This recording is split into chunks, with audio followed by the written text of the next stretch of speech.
Time. Spell my name in all capital letters, please. You know what I'm saying? Fresh Gwala, FRESHGWAL, all caps, please. No cap, but all caps. No, that's right. You know what I'm saying? So how did you start growing a passion for music? Man, you know the regular ways hearing people rap, you know what I'm saying? I'm just listening to a lot of music, slow jams, I'm talking about jazz, pop, all of that stuff.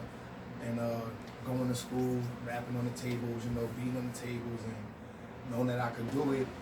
Around like 13, I just started really just becoming that person known for rapping, you know what I'm saying? So, or getting known for rapping. Because before I was just one of the dancing dudes, being at parties, just trying to have fun, but then I knew I could really rap. So I'm just like, let me see how far I could go with it. So was you one of those people that started, I mean, everybody started, you know, somewhat semi into the story, but was you starting off like solely just rapping on the streets with your peoples, or was you jumped straight into the studio, or was it a slow build into that? Well, Because there's a lot of people that I know personally that's been rapping for mad long. They're just very friends. Like, they don't be in the studio like that. Yeah, like, you know what I'm saying? exactly, So it's just exactly. like where did you start it off? Like, Me really? personally, I felt like I just jumped in it by rapping in school.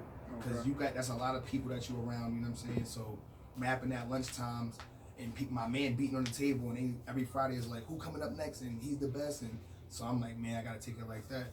You know what I'm saying? But I started really applying it like around 17, 18, when I got a lot of people saying, yo, you really nice, you could do it, So I'm like, man, let me just try it. And I believed them. I started really knowing I was nice, and I'll be wanting to hear them people that can rap. I like rap, so I'm like, I want to hear what somebody got to say. You know what I'm saying? Like, I want to hear you put it together. I want to hear what you got to say. So that's why I just took it. 17 was the first time you really stepped into. No, I'm gonna say 13. 13 is when you stepped. 13, It's out the studio world. That's what I'm 13 saying. studio world. Oh, okay. So how did your mindset like change after that? Because I know that, you know, it takes a toll on people. Like the studio, like going to like a professional studio, that's when you really get to learn your voice and who your character is. So like, how well did you fit into that role? Like, you notice any difference in between them? Man. Did you really like? Man, a tremendous difference, because at that time I'm just rapping to rap, you know what I'm saying? I don't even, at that time, looking at how I used to be, I could tell I was just saying stuff to say it, you know what I'm saying? I didn't know why I was saying it, I just know it rhymed with this or it go with this. So now, transitioning from 13, 14, 15, I'm 33 years old, so it's like, damn, I seen myself really go from levels of transition to being how I feel like I'm nice, you know what I'm saying? I really love how I rap, I love everything I say. I love how I break it down. I surprise myself. Like, how the fuck did I even make some shit up like this? That say some shit like this? And I be praying and hoping a nigga can get it. You feel me? Like how I got it in my head. So how it shocked me. Like, for real, because I'm coming up under the Jada Kiss, the Cassidys, the Joe Buttons back in the days, Fabulous, all the DJ Storm, dumb joints. I'm coming up on the real rappers, Paul Kane, Stack Bundles, all of these people that's really applying that pressure. So I'm listening to them, so I'm a different type of sandwich regardless. Like, so who was your favorite coming up throughout the years? Man, I had many favorites, but like I got really inspired. My inspirations are different. Like, I really could listen to like Barry White and Aretha Franklin and write a whole rap of some wild stuff. You know what I'm saying? But at the end of the day, like, I look up to all the people that anybody that really had their time and really still could say they did it, and I looked up to them no matter what kind of rap it was. I'm just respecting everybody in the game. You feel me? Like, I'm not pinpointing who, because I never got inspired by a rapper to rap. I always wanted to rap because I wanted to rap. Like, I never listened to a rapper. I want to rap because he rap. I rap. No, not like that. Like, you never had a rapper that you just look towards like, oh, like I respect what they do. Like, the way they put it together, I really enjoy their craft. Not necessarily like who's inspiring. Yeah. Oh, all right. So basically, yeah, I'll probably have to say, man, it's gonna be a tie between It's gonna be a tie between Jewels and Lil Wayne at the time. Man. Yeah, they had at the time, it had to be them, because I'm going off of how Wayne to say some shit that you really have to read a book to be like, all right, not taking it from nobody else. And then Jewels, he'd say some shit, and then it'd be like, there's no way in the world that he said this shit. I just did that shit 5 minutes ago, like, you know what I'm saying? So, but as far as like what I call raunchy, that basement where you got to be with the lions and the tigers and the bears, I'm going with Jada Kiss. I'm going with Fab. I'm going with Bars. I'm going with Fab. I'm feel like those are the only two that could like really like. Cause It's like you gotta really hear what they say. Like it's like niggas be spitting, but it's like, yo, bro, these niggas been doing it for forever. Yeah, so besides the longevity of what they have before, would you put anybody from Griselda in there or from? I like Griselda movement. I ain't gonna front. Shout out to Griselda Records. I like them. I like Benny the Butcher. I really like Conway. I like Conway a lot. You rock with 38 Special? I like Because he's not a part of Griselda. He got his own thing called Trust Gang, and I just found that out myself. But he got a whole label under him of some real incredible like man, that's rappers. fire. That's like, fire. Yeah, but I just wanted to know because I fuck with man. Like I said, anybody that's come that they came from where they wasn't even like really on the map for real, and they put their town, they put their city on the map. You know what I'm saying? Yeah, that's exactly what that's they said. fire. Like, you know what I'm saying? For them to, they gotta. That's like somebody from Oregon trying to rap. Yeah. It's gonna be hard. You know what I'm saying? 'Cause nobody known for, but they can pop. That's fire. Bring the victory back to their city. That's the only thing they're supposed to do anyway. So more of a personal question because I feel like I get a vibe from you that you work better by yourself. Do you work with a lot of artists? Like, I know it's good to network and stuff like that, but are you really a fan of working with a lot of other people? Me personally, I don't mind working with anybody. Now, the reason why I don't have any features on my work as of right now, like me personally, because I feel like everybody needs to know me. Like, I need to build my catalog so when I do go in front of anybody, they can say, all right, can you make a song with this person? Yeah, I can. Can you sound like this? Or can you do this? Can you do that? Yeah, or what song is this? That's all me. You feel me? So now I could do a song with Taylor Swift. I could do a song with Jada Kiss. I could do a song with fucking Barry White, whoever the case may be. You know what I'm saying? I want them to see my catalog, and then it doesn't matter. But I do got songs featured on other people's music. You know what I'm saying? But as far as my projects, I just been putting up by myself. Respectable. So before we get into your music, I want to ask you another question. I know like anybody that was really trying to either work over this or through it or was trying to do something before it came, how active were you like during the pandemic, like when it first hit? Like was you really like on music before that? And if you was, like how bad did it like affect, because it affected everybody. So like what was your process through getting through that and still like doing your thing in the studio and all that stuff? Man, I'm gonna just keep it so 100 with you. The process was super easy for me because, like I told you in the beginning, I was rapping since I was 13. I got locked up when I was 22. I just did 10 years. I came home. I'm 33. So the pandemic really didn't phase me till like the last 6 months of my bed. I only been home 9 months. I got out 2 mixtapes, a couple of things. I'm dropping my 3rd mixtape next month. I got 3 videos out. You feel me? So the pandemic really worked in my favor for real because I was never on the studio time. I was beating off a desk next to a bathroom. You know what I'm saying? Writing my raps down. So I got songs that I didn't even lay down yet. So it really worked for me. I didn't care about the studio. I was still laying down music anyway.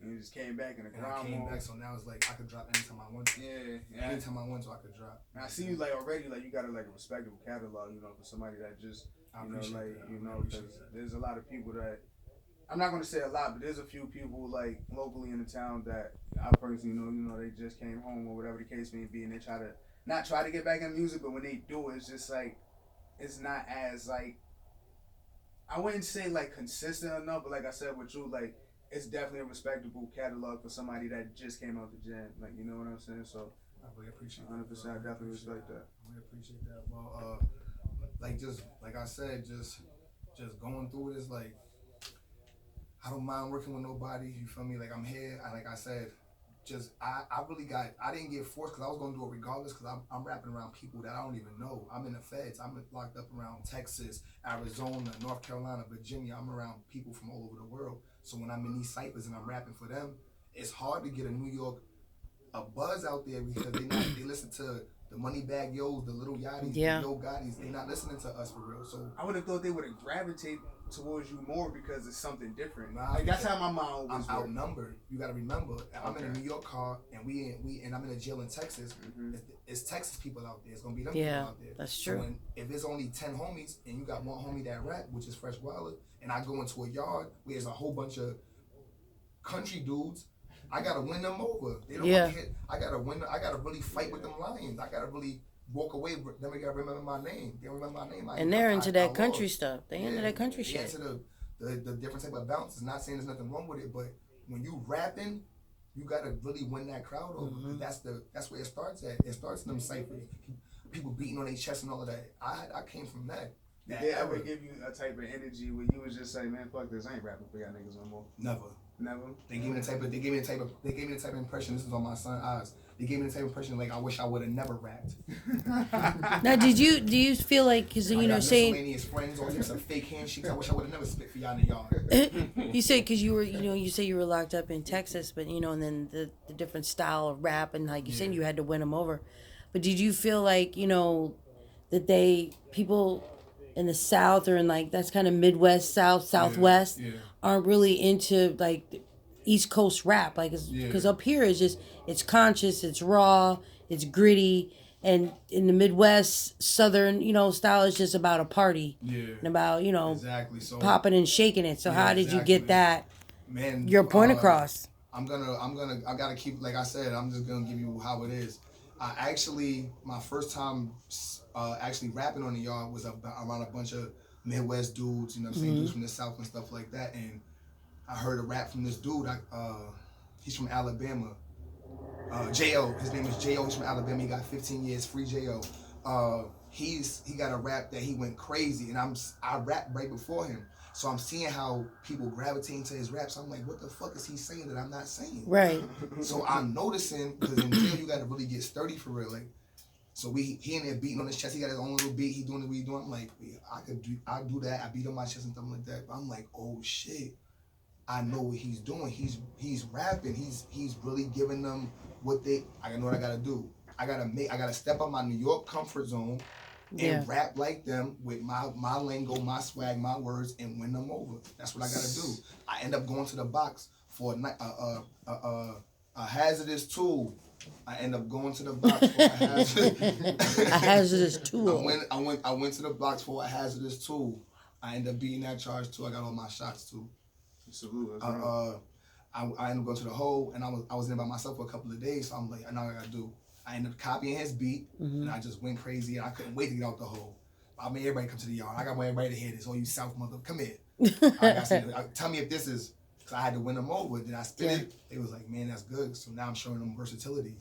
He can't do that. He can't get in the New York bag. Right, exactly. It's hard for him to get in our bag. We could do anything we want to do. Oh, yeah. A New York dude could do anything he want to do. It's not taking us from nobody else, but it's gonna be hard for a South dude to mimic a New York dude. Yo, and it's so crazy because it's just like, no matter how many facts that you say about New York, coming from a New York nigga, it just makes it sound arrogant. When all reality it's not like, I get it, like it makes us sound super arrogant or cocky, but it's just like, yo, that's like a fact though. But people don't live the way that people don't live the way New Yorkers live. It's just a different way of life here. I've come from the Midwest. I've been all the way out west, back south. Back and forth. Yeah. There's a whole different way of living here that people just cannot like even. Us, exactly, and they can't rap what your struggle is. They can rap what their struggles, but they can't rap like this. Why I say it was a gift and a curse is because even though I did time away from my family, my friends, the ones that I did have and just lost out on stuff like that, I also came across a certain knowledge where I was like, I don't want you to explain your rap to me. I want you to rap to me, and I want to get it for myself. And understand so I'm hearing certain slang. I'm like, then I'll go back like, what do this mean? And they be like, oh, this mean that? I'm like, that's crazy because in my town it mean this. So now all I gotta do is get sturdy with your words. So now when my songs do pop and somebody from your town hear it, they be like, how he know about this?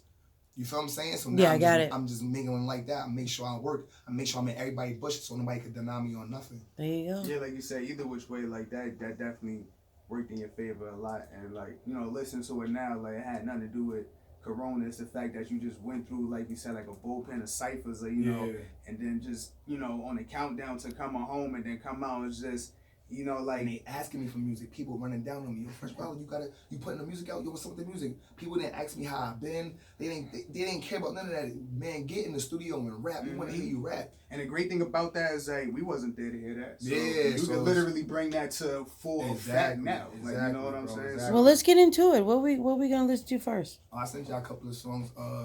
Just playing in any order? You can play it how you play it. All right, let's get into it. We'll start with "See You When I See You." That's your single. I Need It is my single. See You When I See You. I got a video for us on YouTube. You can look that up too. See You When I See You was a good video. That was shot by Foggy Lens. We had fun on that video. Shouts out to Foggy Lens. Make sure y'all tune in to go tap into him if y'all need some videos. We had fun that night. It was Halloween. You know what I'm saying? I wrote that. When I wrote that, I was in a different state. Yeah, All right. man, let's get us to see you when I see you. Let's do it. Let's the ride along. My shoulders